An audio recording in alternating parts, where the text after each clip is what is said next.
Indian cinema में हमें कई सारी ऐसी मूवीज़ देखने को मिली हैं जिन्हें देखने के बाद हमने ये तो कहा है कि हाँ यार क्या मूवी थी, लेकिन फिर आती हैं ये जिन्हें देखने के बाद हम ये ज़रूर कहते हैं कि कलंक ही कलंक है।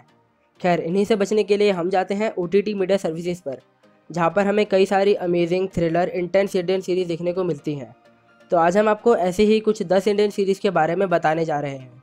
तो नंबर 10 पर है क्रिमिनल जस्टिस। 2019 में हॉटस्टार पर रिलीज़ हुई ये इंडियन सीरीज़ अडेप्टेशन है एक ब्रिटिश सीरीज़ जिसका नाम भी क्रिमिनल जस्टिस ही है। वैसे इस इंडियन सीरीज़ में हमें आदित्य, जो कि कैब ड्राइवर होता है, पर एक दिन उस पर मर्डर और रेप के चार्जेस लग जाते हैं। लेकिन आदित्य, जिसको इसका कुछ आइडिया नहीं होता वह इस पर वो चार्जेस क्यों लगे या फिर उसने ये सब सही में किया भी है या नहीं, ये सब तो आपको इसके 10 एपिसोड देखने के बाद ही पता चलेगा। लेकिन ये 10 एपिसोड शुरू से लेकर लास्ट तक बस थ्रिलर से भरे हुए हैं। विक्रांत मैसी, जैकी श्रॉफ, इन दोनों ने ही बहुत अच्छी एक्टिंग की है, लेकिन Pankaj Tripathi the man who steels the show. Phone में एक सिस्टम होना चाहिए ना कि आदमी जरूरत के टाइम फोन ना उठाए तो फोन खुद उठ के जाए और आदमी को एक तमच्चा लगाए। आपको भी लगता है ना? नंबर 9 पर है ब्रीथ। 2018 में अमेजॉन पर रिलीज हुई ये Indian crime drama thriller web series आपसे बस एक सवाल पूछती है कि आप जिससे प्यार करते हैं उसे प्रोटेक्ट करने के लिए आप किस हद तक जा सकते हैं।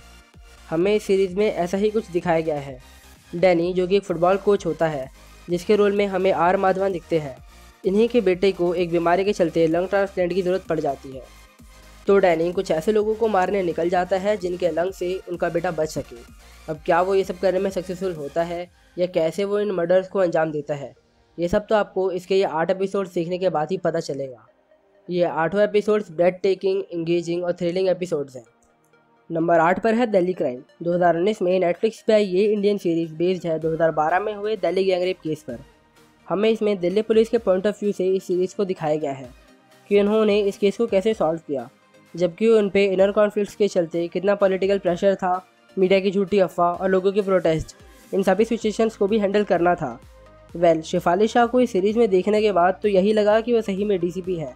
इनफैक्ट सभी एक्टर्स ने काफ़ी अच्छी एक्टिंग की है। ये 7 एपिसोड्स काफ़ी डार्क और रिमार्केबल एपिसोड्स हैं। नंबर 7 पर है कोटा फैक्ट्री।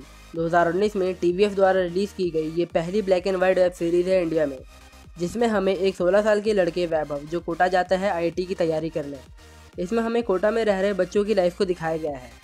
कोटा एक सिटी है राजस्थान में जहाँ कई सारे कोचिंग सेंटर्स हैं और वहाँ ऑल ओवर इंडिया से बच्चे आते हैं कई एंट्रेंस एग्ज़ाम्स की तैयारी करने।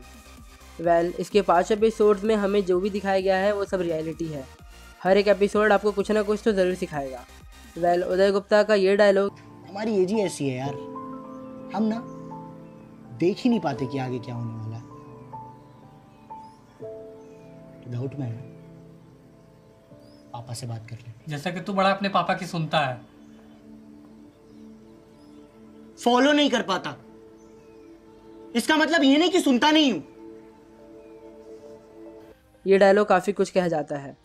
नंबर 6 पर है special ops from Neeraj Pandey. 2020 में Disney+ हॉटस्टार पर रिलीज़ हुई इस सीरीज़ में हमें हिम्मत सिंह, जो कि रॉ के एक ऑफिसर हैं, वो इंडिया में हुए टेररिस्ट अटैक में एक सिमिलर पैटर्न देखते हैं, जिनसे उन्हें लगता है कि इन सभी इवेंट्स के पीछे एक अकेला आदमी है।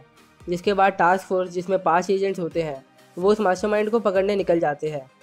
इसके 8 एपिसोड्स को इंडिया में लास्ट 2 डिकेड्स में जितने भी ऐसे मिशंस हुए हैं उनसे इंस्पायर होकर बनाया गया है। नंबर 5 पर है पंचायत। 2020 में अमेजॉन पर रिलीज़ हुई इस सीरीज़ को प्रोड्यूस किया है TVF ने। इसमें हमें एक इंजीनियर ग्रेजुएट अभिषेक त्रिपाठी की स्टोरी को दिखाया गया है, जिसके रोल में हमें जीतू भैया यानी जितेंद्र कुमार दिखते हैं, जिसकी जॉब एक पंचायत ऑफिस में लग जाती है एज अ सेक्रेटरी। जिस गांव में उसकी जॉब लगी होती है उसमें वो कई गांव वालों के साथ फंस जाता है, जिससे उसे वहां से निकलने का मन करता है, लेकिन वो जॉब भी नहीं छोड़ सकता है, तो वह MBA की तैयारी करता है। इसके 8 एपिसोड्स में हमें विलेज की लाइफ के बारे में दिखाया गया है कि कैसे वहाँ किसी फीमेल को इलेक्शन में खड़ा करके खुद आदमी उस पर अपना हक जमाते हैं और कैसे रूरल इंडिया में अभी भी दहेज प्रथा ख़त्म नहीं हुई है। लास्ट में यही कहूँगा, क्राइम थ्रिलर जैसी सीरीज़ कई मिल जाएंगी, लेकिन इसकी जैसी शायद ही मिले। अबे यही एज है, मौका मिला है, कर ले एडवेंचर, जाके देख यार rural India, the real India. Simple life चाहिए यार, नहीं करना एडवेंचर। नंबर 4 पर है द फैमिली मैन। 2019 में अमेजॉन पे आई ये सीरीज हमें एक मिडिल क्लास आदमी, जो कि सीक्रेटली टास्क में एज इंटेलिजेंस ऑफिसर काम कर रहा है, Manoj Bajpayee is beyond words. ये एक फादर, हस्बैंड, ऑफिसर और एक फ्रेंड भी है। ये ऑफिसर अपनी फादर ड्यूटीज़ और नेशन को बचाने जैसे दोनों काम करता है। वेल इसके 10 एपिसोड्स को नॉर्मली स्पाई या स्पेशल फोर्स मूवी की तरह नहीं है जिसमें बस एक्शन ही हो। ये सीरीज उन सबसे कहीं ज़्यादा रियलिस्टिक है। बच्चों को स्कूल से कब पिक करने वाले हो? नहीं बस पहुंच गया। अब धरते, अब ये बच्चे सामने ही दिखाई दे रहे हैं। धृति और अथर को मैंने पिक कर लिया है। नंबर 3 पर है मिर्ज़ापुर। 2018 में अमेज़ॉन पे रिलीज हुई ये सीरीज बेस्ड है उत्तर प्रदेश के पूर्वांचल रीजन की माफिया डॉन्स और वहाँ के क्राइम्स पर। बात करें एक्टर्स की तो अली फैजल, विक्रांत मैसी, पंकज त्रिपाठी, देवेंद्र शर्मा, इन सभी ने बेहद ज़बरदस्त एक्टिंग की है। इसका क्लाइमैक्स बिल्कुल अनप्रेडिक्टेबल और हार्ट ब्रेकिंग था। मैं खुद कुछ घंटों तक सोच में पड़ गया था ये हुआ क्या।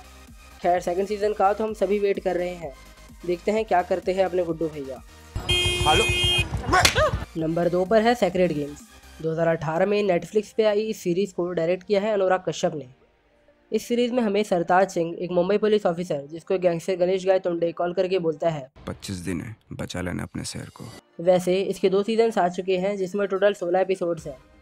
वेल जिस सीरीज़ को डायरेक्ट किया हो अनुराग कश्यप ने और उसमें सैफ अली खान, नवाजुद्दीन सिद्दीकी और पंकज त्रिपाठी जैसे एक्टर्स हों, तो इस सीरीज़ में एक्टिंग के बारे में क्या ही बात करें।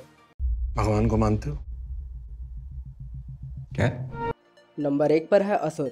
2020 में वुड पर रिलीज़ हुई इस सीरीज़ में हमें एक जीनियस लड़का जो कि एक साइको किलर बन जाता है, बस इसीलिए क्योंकि मोटा मोटा ये है कि बाप चूतिया था, बेटे को राक्षस समझता था, तो वो कुछ ऐसे मर्डर्स को अंजाम देता है जो बिल्कुल अनरिलेटेड होते हैं।